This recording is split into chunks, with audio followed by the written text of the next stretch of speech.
What's up, guys? It's Coach Grant with First Down Training, and today we're going to be talking about the 3 best tips for slot wide receivers, okay? So we're mainly going to be talking about just what you guys can do to make sure that you keep the proper spacing on a route. That's the first clip we're going to look at. The second clip, we're going to take a look at how you guys can beat a zone coverage safety who's in off coverage. And then the last clip, we're going to be talking about how a smaller wide receiver can beat a bigger physical linebacker off the line of scrimmage when he's trying to reroute. So I hope this video gives you guys some value. I hope it teaches you a few new things just about route running and some of the stuff that you guys can do to create some separation out of the slot. But also, fellas, if you guys want a 4-week-long on-field wide receiver training schedule, check out that very first link in the description. What it is, we give you 28 days of specific drills that you need to do on the field, broken down into sets and repetitions, and we include a 30-minute long instructional video where we break down each day of the plan, the importance of each exercise, and we show you a full-speed example of each one. So I hope you guys could check that out. Very first link in the description, fellas. Let's get started. So this first route here, we're going to be talking about how you got to trust yourself, especially out of the slot, because you're going to be getting a lot of outside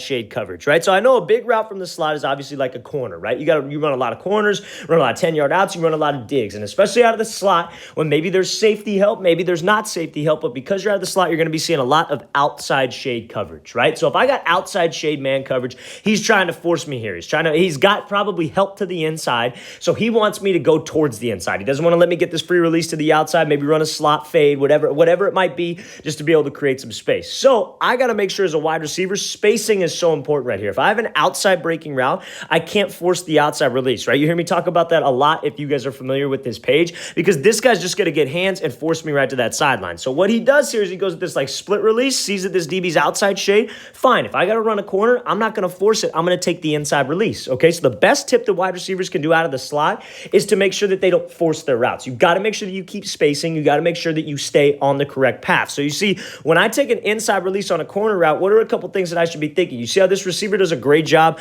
of reducing his inside or his outside shoulder, right? Because that reduce of the shoulder helps you restack, which brings me to my next point. Your mindset should be right here. Okay, if I got to take an inside release on a corner route, I'm doing the best I can to restack, or if this DB plays it well, I'm going to throw him by at the top of the route. You guys got to have a plan, but you also got to have a reactionary plan, right? So you come up to the line, you see these outside shade. All right, cool. I've seen this on film maybe a couple of times. I knew he was going to come at me with this. I'm going to hit him with something like quick, like a split release, take the inside release, and I'm going to try the best I can to restack. Now, my reactionary plan needs to be, okay, this DB plays it well. He's over the top. I got to be able to react. A lot of the time playing the receiver position is reacting off of what this guy does. And if he plays it well, okay, fine. I could throw by at the top. Now, since he does this great shoulder reduce technique, he's able to actually restack and get this DB trailing on his back hip. So when I got a DB trailing my back hip, I should be able to do whatever I want. This is huge for guys out of the slot, because a lot of the times you're going to be going up against maybe a strong safety who maybe not be the best guy in coverage, maybe a linebacker in man coverage, right?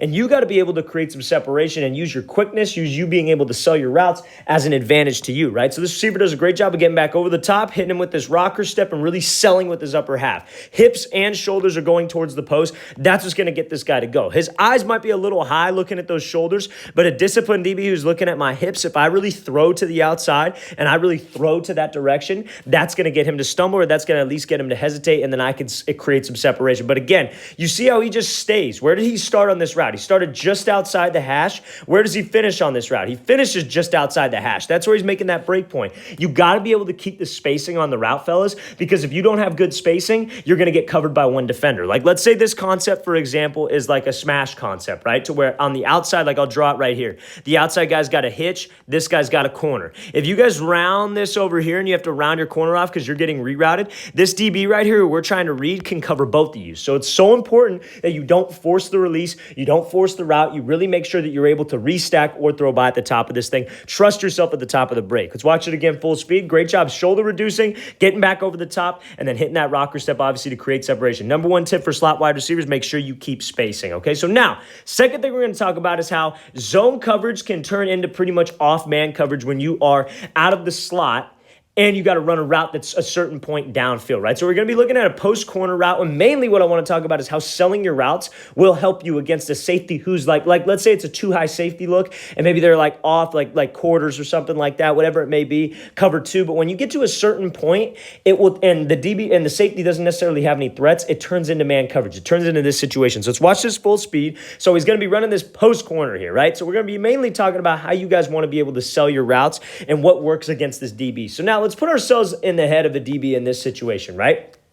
So let's say whether it's off man coverage, like he walked down and they're playing like some form of man, like zero, or whether he's way off and it's like cover 4, but you get past a certain point, like about 10 yards, it turns into man, right? Because again, he doesn't have any threats there. You're his threat in that zone. It pretty much turns into man coverage. You selling your routes is so important out of the slot when you get to that secondary, right? Like obviously if you got a linebacker who's inside shade, yeah, we got to worry about fighting off the jam. If he's really far inside, we just got to go. We got to make sure we're ready to combat the hands. But when we get up to a certain point, it's all about being a salesman. So when we're running this post corner, fellas, it's so important that when I get into this route, I'm making the DB uncomfortable. I'm trying the best I can to step on his toes. Obviously, you got to make a break on a route at a certain point, but that doesn't mean that your eyes can't be straightforward. That doesn't mean that you can't be in full stride. That doesn't mean that you can pump your arms. You can be a salesman and you can get this DB to backpedal, because especially if he's in like a deep zone, he is told do not get beat over the top. So that's got to be your mindset, is I'm going to make him think I'm going right over the top. I'm going to make him think I'm catching this seam ball right up the middle of the field.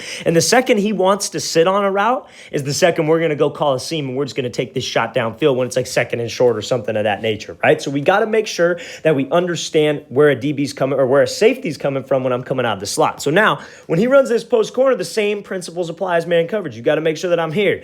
The eyes aren't the most important thing because he's going to be watching those hips. So I got to make sure that I commit my hips and my shoulders to a post if that's what I'm trying to sell. If I'm running a dig route, I got to commit my hips and my shoulders to the fade. And then at that break point, I got to be sudden. So same thing right here. I got to have full stride. I got to commit my hips and my shoulders. So when I make that break, it's a sudden break, but at the same time, I'm selling this thing. He actually feels like you're running a post. He actually feels like you're trying to cross his face, because that's what's going to get him to commit. It's not, the eyes aren't the most important thing. Could he have sold with his eyes a little bit better here? For sure, he could have sold with his eyes better, but the shoulders and the hips is what that guy's watching. So if you commit that, you keep your head down, maybe you're selling like a deep post where you're running like maybe a deep skinny post over the top. You keep that same stride. You don't chop your feet. Everything about that says post to this DB, and that's what's going to get him to commit right there, right? So now another thing that's super important is, again, he's probably going to have some space on you, right? He's probably going to have maybe about a couple of yards of space, so he's going to have some space to recover. So we got to make sure that when I make my break points, whether I'm running like an out route, like let's say I'm running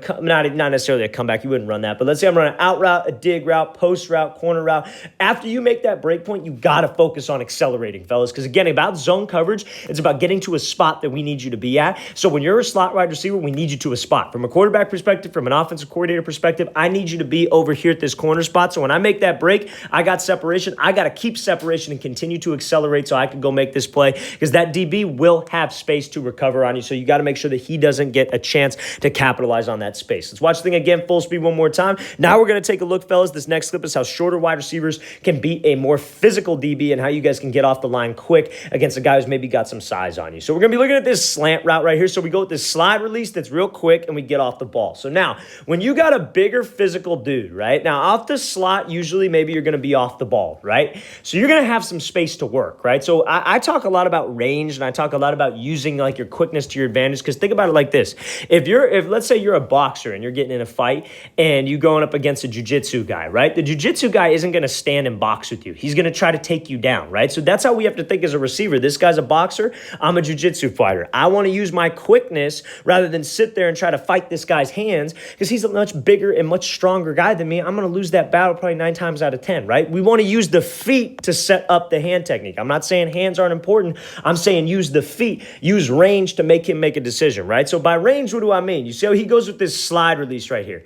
Now a slide release, the range on a slide release is the exact perfect spot that he's in. Because if this DB's here, right, man coverage is going to get physical, going to try to reroute. If I get too close to him and he's able to get hands while he's in his base, I'm done. He's going to reroute me. He's going to get hands. Unless I got a plan for those hands and I'm able to swat it off. And then if I go too flat to where I'm behind this line of scrimmage, he's just going to shuffle with me. You try to break back inside, he's got all the space in the world to recover. So you got to make sure that you threaten him somewhat vertical, right? I got to be a threat. Somebody yesterday, I posted a video on this slide. Somebody said, well, if he slides outside, I'm just going to sit to the inside because I know that's a slant. But dude, you know what I'm going to do? And I slide and I see you sitting to the inside. Yeah, you might get me once, but I'm going to slide and then just go run a fade the next time. And you're going to look like a fool sitting to the inside. And then I'm going to make you move. I'm going to make you get off this platform. I'm going to make you shuffle to the outside, which opens up this, right? So that's the power of range. That's the power of setting this guy up vertical. So as a shorter wide receiver out of the slot going up against a bigger dude, that's what we have to do. Whether it's like just a little slide and then go, and then we get into a dig, a corner, a post that doesn't take too long,